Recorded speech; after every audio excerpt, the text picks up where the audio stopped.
எல்லாத்துக்கும் வணக்கம். இப்போ நம்ம வாடிக்கையாளர்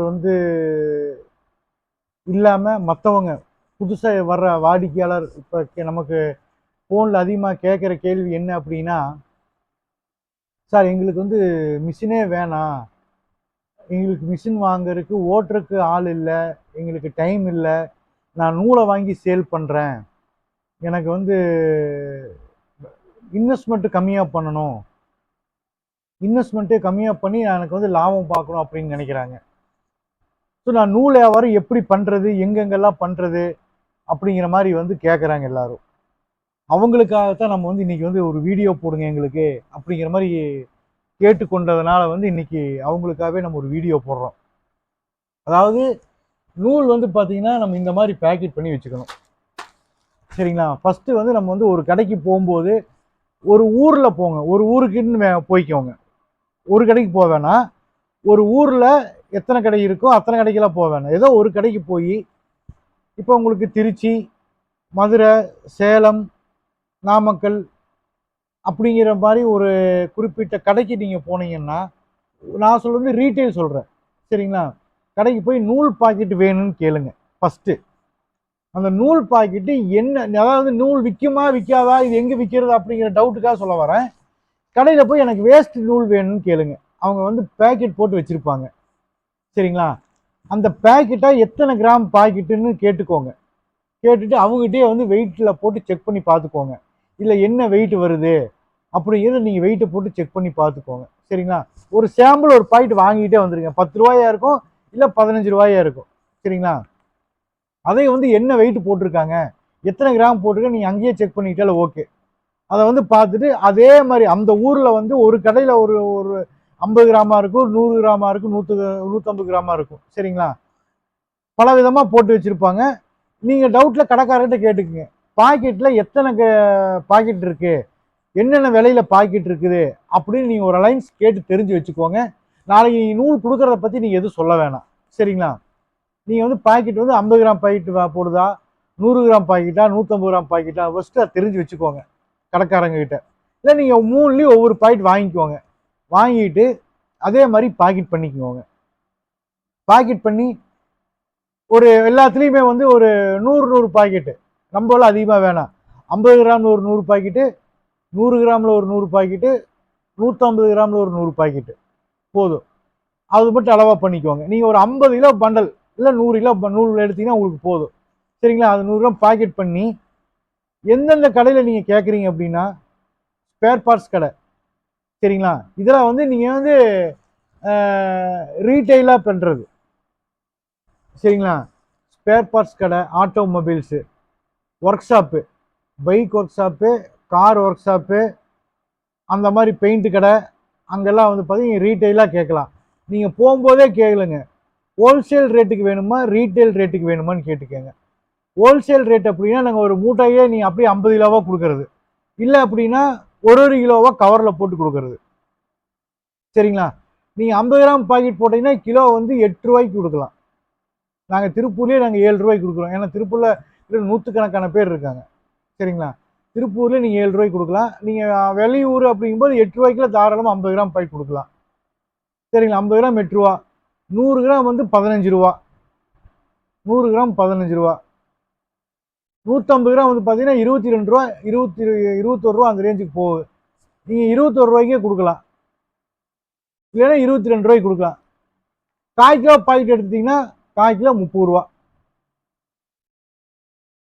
அது ஹோல்சேல் ரேட்டு போயிடும். ஏன்னா உங்களுக்கு கவரோட காஸ்ட் கம்மியாது. நீங்கள் 50 கிராம் பாக்கெட் நீங்கள் 1/4 கிலோ போட்டிங்கன்னா 5 பாக்கெட் போடணும். இது ஒரே ஒரு பாக்கெட் தான், உங்களுக்கு வேலை மிச்சமாகுது. அப்படிங்கும்போது 1/4 கிலோ 30 ரூபாய்க்கு கணக்கு போட்டிங்கன்னாவே உங்களுக்கு 1 கிலோ 120 ரூபாய்க்கு வந்துடுது.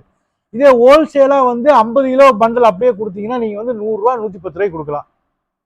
சரிங்களா? இது ஹோல்சேல் ரேட்டு. என்கிட்ட நான் 80 ரூபாய்க்கு நான் கொடுக்குறேன். நீங்கள் 100 ரூபாய்க்கு கொடுத்தா கிலோக்கு 20 ரூபா கிடைக்கும். நீங்கள் 50 கிலோ பண்டல் போட்டிங்கன்னாவே உங்களுக்கு என்னாச்சு, 50 × 20 கணக்கு போட்டுங்க, 1000 ரூபாய் ஆச்சு. சரிங்களா? ஒரு பண்டல் நீங்கள் 50 கிலோ பண்டல் நீங்கள் விற்றீங்கன்னாவே ஒரு நாளைக்கு குறைஞ்சது நீங்கள் ஒரு நாளைக்கு 50 கிலோ ஃபஸ்ட்டு ஸ்டார்டிங் 50 கிலோ விற்கலாங்க. அதாவது ஒவ்வொரு ஏரியாவுக்கு பிரிச்சுக்குவாங்க, எங்கெங்கே விற்கிறதுன்னு பார்த்துக்குங்க. ஸ்பேர் பார்ட்ஸ் கடை, ஆட்டோமொபைல்ஸு, டைல்ஸ் கடை, car work shop, car painting கடை, சரிங்களா? பெயிண்டிங் ஒர்க் ஷாப் எங்கே வேணால் பிடிக்கலாம், பெட்ரோல் பங்கு, சரிங்களா? இப்போ நீங்கள் என்னால உங்கள் ஊர் வந்து பார்த்தீங்கன்னா சென்ட்ரல் இருக்குதுன்னு வச்சுக்கோங்க. இங்கே வாங்க, இது அப்படியே உங்களுக்கு காமிக்கிறேங்க வாங்க.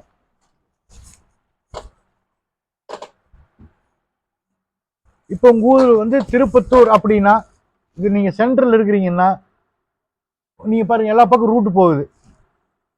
இந்த பக்கம் ஒரு நாளைக்கு போங்க, இந்த பக்கம் ஒரு நாளைக்கு போங்க, இந்த பக்கம் ஒரு நாளைக்கு போங்க, இந்த பக்கம் ஒரு நாளைக்கு போங்க.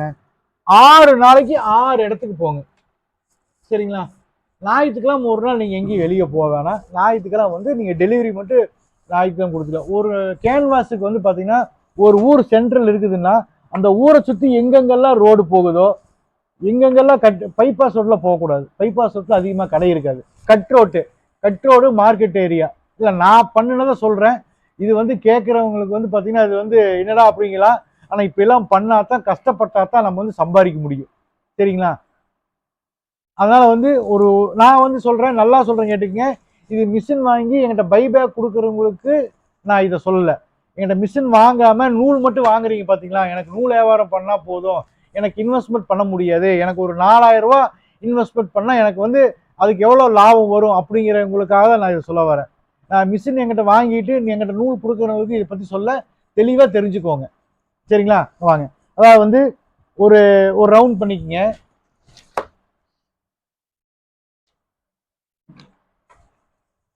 இது வந்து உங்க ஊருன்னு வச்சுக்கோங்களேன்.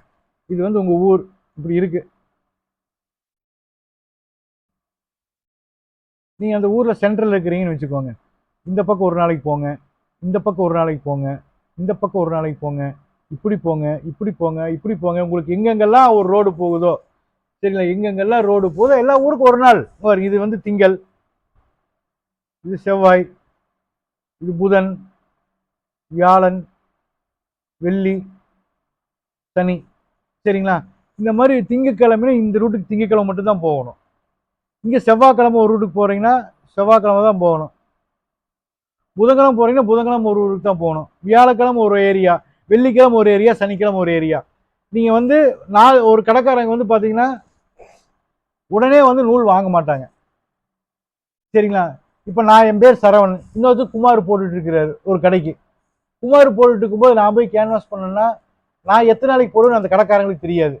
அவங்க வந்து குமார் போட்டுட்டு இருக்கான், புதுசா ஒருத்தனை நம்பி நம்ம வாங்கினோம்னா நாளைக்கு இவன் சரியா சப்பளை பண்ணலன்னு என்ன பண்றது அப்படின்ட்டு புது கஸ்டமர் யாரும் வரவேற்க மாட்டாங்க. நல்லா தெரிஞ்சுக்கோங்க. நான்லாம் அடிப்பட்டவன், என்னுடைய அனுபவத்தில் நான் சொல்றேன். அப்படி யாரும் வரமாட்டாங்க. ஸோ நீங்க வந்து பழைய கஸ்டமர், நீங்க வாரம் போங்க, திங்கக்கிழமையாச்சும் இந்த ரூட்டுக்கு போங்க. அந்த கடைக்காரங்க வேண்டாம்னாலும், சார் நான் வந்து வந்திருக்கேன், உங்களுக்கு பழைய ஆள் வரலைன்னா சொல்லுங்க, என் நம்பர் கொடுங்கன்னு சொல்லி ஒரு நம்பர் கொடுத்துட்டு வாங்க, ஒரு கார்டு போட்டு கொடுங்க, சரிங்களா? அப்போ இந்த பழைய ஆள் என்னைக்காவது ஒரு நாளைக்கு வந்து கல்யாணமோ காது குத்தோ விசேஷமோ வராத அன்னைக்கு நீங்க அந்த நேரத்தில் நீங்க போனீங்கன்னா மட்டுமே தான் நீங்க ஒரு கஸ்டமரை நீங்க பிடிக்க முடியும்.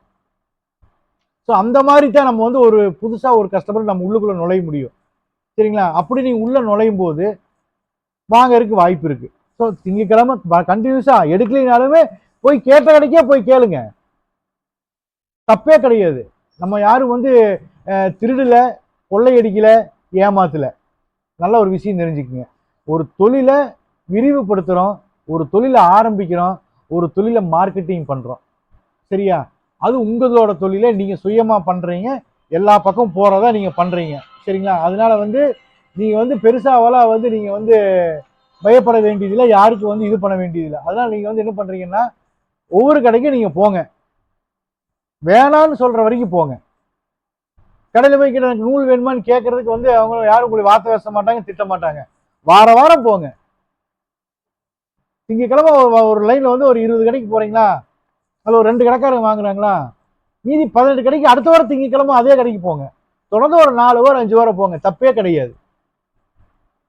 அதே மாதிரி செவ்வாய்க்கிழமை ஒரு 20 கடைக்கு போறீங்களா, அதில் ஒரு 2 கடைக்காரங்க வாங்குறாங்களா, மீதி 18 கடைக்காரங்க வாங்கலையா, அடுத்த வாரம் செவ்வாய்க்கிழமை அதே 18 கடைக்காரங்க அதே மாதிரி போய் கேளுங்க. எங்கிட்ட ஒரு நாள் ஒரு பாக்கெட் வாங்கி பாருங்க, சேல்ஸ் பண்ணி பாருங்க, கொடுத்து பாருங்க சொல்லி அந்த செவ்வாய்க்கிழமை போறீங்க பார்த்தீங்க, அந்த கடை வாங்காத கடைக்காரங்கிட்ட நீங்க கேட்டு பாருங்க.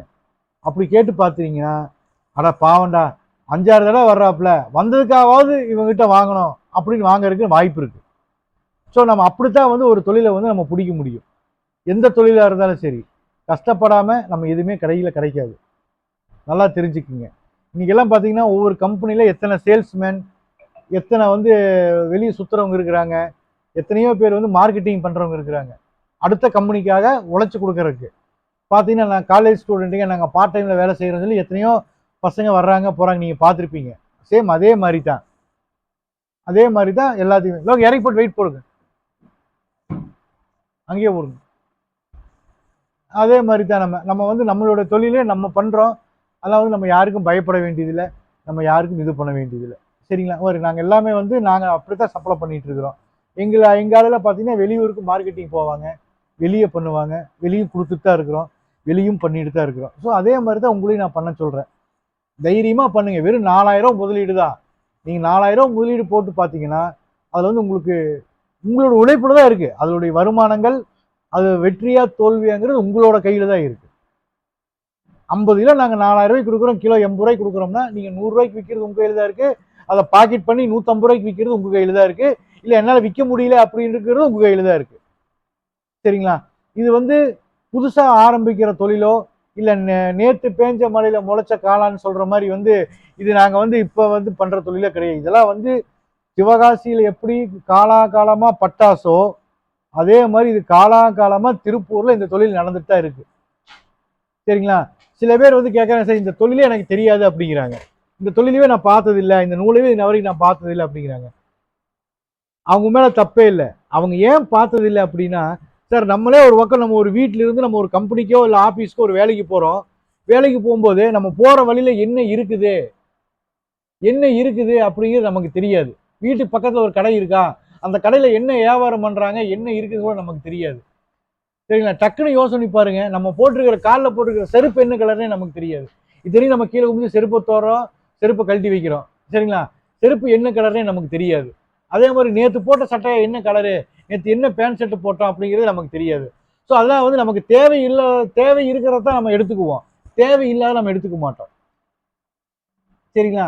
அதே மாதிரி இந்த தொழில் வந்து நூல் இருக்குது அப்படிங்கிறது உங்களுக்கு தெரியாது. ஏன்னா அது உங்களுக்கு தேவைப்படலை, அப்போ உங்களுக்கு அதை பற்றி தெரியாது. ஸோ அதனால வந்து இந்த தொழில் எப்படி இருக்கு, என்ன போயிட்டு இருக்கு அப்படின்னு நாங்கள் இப்போ காலாகாலமாக பண்ணிட்டு இருக்கோம். அப்போ எங்களுக்கு அது தெரியும். இது நான் வந்து எங்கெங்க வியாபாரம் ஆகும், எங்கெங்க இருக்கு, இது எத்தனை வருஷமா நடந்துட்டு இருக்கு அப்படிங்கிறது எங்களுக்கு தெரியும். புதுசாக வந்து ஒரு பண்றவங்களுக்கு யாருக்குமே தெரியாது. எங்க வீட்டு பக்கத்துல ஒரு 4 வீடு தள்ளி ஒரு கம்ப்யூட்டர் சென்டர் இருக்குது. Browsing centre. Browsing centre video game விளையாடுறது. அந்த கேம் விளையாடுற கடை அங்கே இருக்குதாங்க எனக்கு இத்தனை வருஷமா தெரியாது. ஏதோ ஒரு கடை இருக்கிறது மட்டும் தான் தெரியும். இதுல இங்க கேம் இருக்கா, இதுல வந்து பசங்க வந்து விளையாடுவாங்களா அப்படிங்கிறத எனக்கு ஒரு சமீபத்தில் தான் எனக்கு தெரியும். அந்த மாதிரி நமக்கு தேவைப்படுறத நம்ம தெரிஞ்சு வச்சுக்குவோம். இது தேவைப்படாதது, இத்தனை யாருக்கும் உங்களுக்கு தேவைப்படாது, உங்க தொழிலுக்கும் இதுக்கு சம்பந்தம் இல்லை. புதுசா ஒரு தொழில் பண்றவங்களுக்கு இது இருக்கு அப்படிங்கிறத நான் வந்து எடுத்துக்காட்டா உங்களுக்கு சொல்றேன். இது எல்லா பக்கமே இருக்கு, நாங்க காலாகாலமா பண்ணிட்டு இருக்கிறோம். அதனால வந்து நீங்க தாராளமா பண்ணலாம். அதாவது தாராளமா புதுசா பண்றவங்களுக்கு இல்லை, இப்போ என்கிட்ட இந்த மிஷின் கேட்டு என்கொயரி பண்றவங்களுக்கு தான் நான் சொல்றேன். நான் எனக்கு வந்து மிஷின் வாங்க முடியல, எனக்கு வந்து நூல் மட்டும் கொடுங்க, எனக்கு நூல் வியாபாரம் நான் பண்ணுறேன், எனக்கு அதிகமாக முதலீடு இல்லை அப்படிங்கிறவங்களுக்காக நான் இது பண்ணுறேன். தாராளமாக பண்ணுங்க. நீங்கள் வந்து நூலை வாங்குங்க. அதில் வந்து உங்களுக்கு வந்து என்ன கிராம் பாக்கெட் போடணும், எப்படி பாக்கெட் போட்டு நம்ம எப்படி சேல் பண்ணணும், யார்கிட்ட சேல் பண்ணணும் அப்படிங்கிற என்ன டவுட்டாக இருந்தாலும் நீங்கள் என்னை கேளுங்க. நான் உங்களுக்கு ஃபுல் விளக்கத்தோடு நான் உங்களுக்கு பதில் அளிக்கிறேன். சரிங்களா? நாளைக்கு வந்து பார்த்தீங்கன்னா இதோட விலைப்பட்டியல் உங்களுக்கு எல்லாம் போட்டு அனுப்புகிறேன். இன்னும் புது புது தகவல் உங்களுக்கு நான் கேட்குறேன். நீங்கள் கேட்குறது வந்து நீங்கள் எனக்கு ஒரு எனக்கு நம்ம வீடியோ பார்த்துட்டு கமெண்ட் பண்ணீங்கன்னா, அதில் உங்களுக்கு வந்து என்ன டவுட் இருக்குங்கிறத நீங்கள் அதில் கமெண்ட் பண்ணீங்கன்னா, அதை பார்த்துட்டு நான் உங்களுக்கு அதுக்கு தகுந்த மாதிரி நான் வந்து பதிலை உங்களுக்கு அனுப்புவேன். சரிங்களா? எதாக இருந்தாலும் கூப்பிடுங்க, நம்ம பண்ணிக்கலாம். நல்ல விதமாக தொழில் பண்ணிக்கலாம், சக்ஸஸாக பண்ணலாம். எல்லாமே நம்ம உழைப்புல தான் இருக்குது, நம்ம கையில் தான் இருக்குது. நன்றி, வணக்கம்.